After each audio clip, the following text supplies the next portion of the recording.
Up guys, Rancid Fit here, and lately I've been thinking there's gotta be some code, there's gotta be some set of rules in the gym that everybody should abide by, and that's when I thought, wait a second, the code of Gymmurabi. So I'm gonna be going over the 10 codes, the 10 rules that you should be following when you're in that gym, because you know that there's a lot of things that people do that just quite piss you off. So here we go. Number 1. Shouldn't even have to be on here. Curling on the squat rack. Really? Curling on the squat rack? If for some reason you need a 45-pound barbell to be curling, fine. Go to the curl rack. Very simple. The squat rack is for squatting, and the curl rack is for curling. So why are you curling on the squat rack? Are you benching on the lat machine?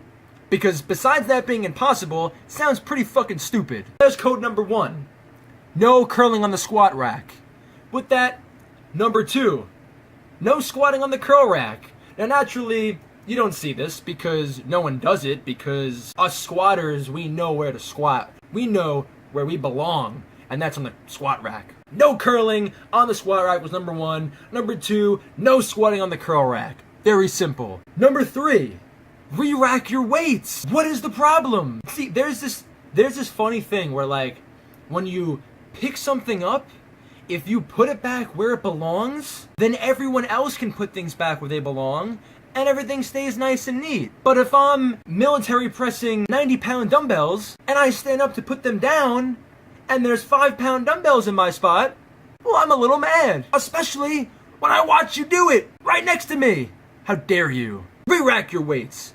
Very simple. Number 4, texting. What the fuck, man? You don't text when you play football. You don't text when you play baseball. You don't text when you're fighting each other in MMA. Why are you texting in the gym?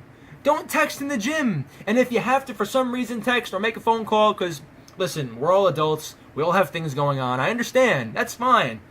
Boom. 3 seconds. Shoot that text. Get back to your workout. So many times I'm standing there, and I'll be that guy that stands right next to you until you're done. And you're texting on your phone, and you shoot the text.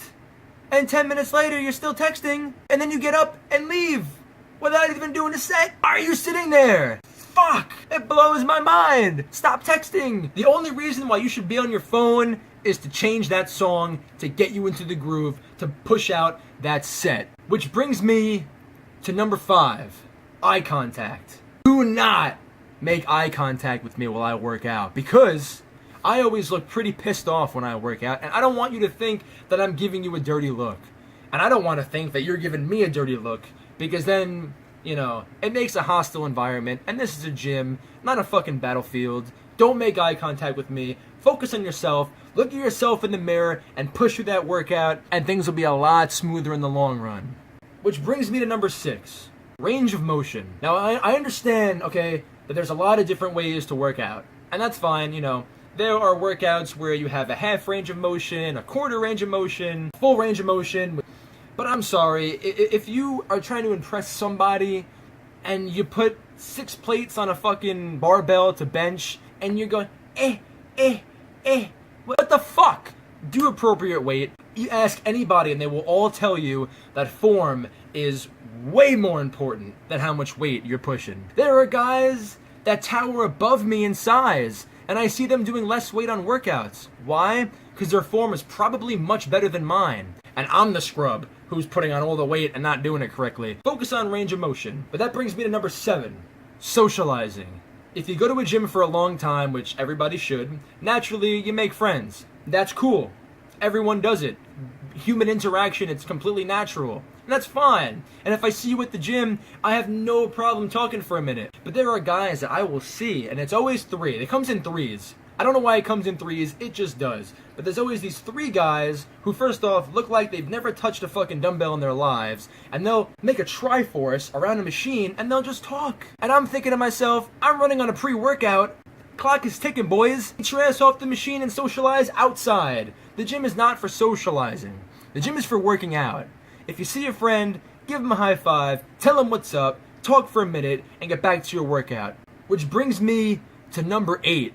Stop staring at the girls while they work out. Leave them alone. Let them work out. If you're going to the right gym, chances are women aren't going to the gym to be looked at. They're going to the gym to be sweaty and gross and pump some fucking iron. Stop staring at the girls. It's unacceptable and it's creepy and it's awkward. Now I know basic human instinct, but seriously, when you're making it obvious and gross, that's just unacceptable. If you see a pretty woman walk into the gym, that's great. Mind your own business and let her work out. If you're licking your lips and staring at her, there's gonna be a problem. And I'll call you out, and everyone should call you out. Because this is a gym, not a fucking fashion show. Which brings me to number 9, is duration on a machine. If you're working out, and you're on a machine, and you're in a gym that may not have that many of that particular machine, like for instance, my gym doesn't have a lot of universal machines, the kind of machines where you can adjust and you can put different handles on. So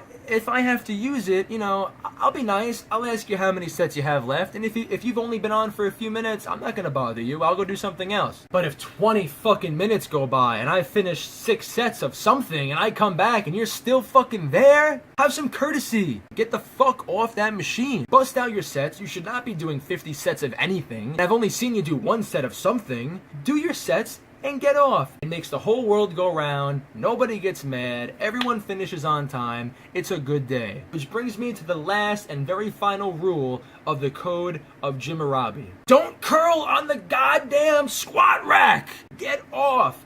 Stop curling on the squat rack. All the other rules are pretty much irrelevant. It comes down to number 1 and number 10. Don't curl on the squat rack. If I catch you curling on the squat rack, I'm gonna call your ass out because that is unacceptable. Go to the curl rack to curl. Let the squatters squat. Have some courtesy, have some awareness of the people around you, and do your workouts where they belong. Because not only is it agitating to be waiting 15 minutes for that squat rack to open because you're curling on it, but you also look ridiculous curling on a squat rack. And everyone's thinking the same thing. Look at this asshole. That being said, that's the code of Gymmurabi. I hope you like my video. Subscribe, like, comment, do whatever you can. Spread the word. Keep lifting, keep eating, keep working out. Follow these rules and everything will be okay.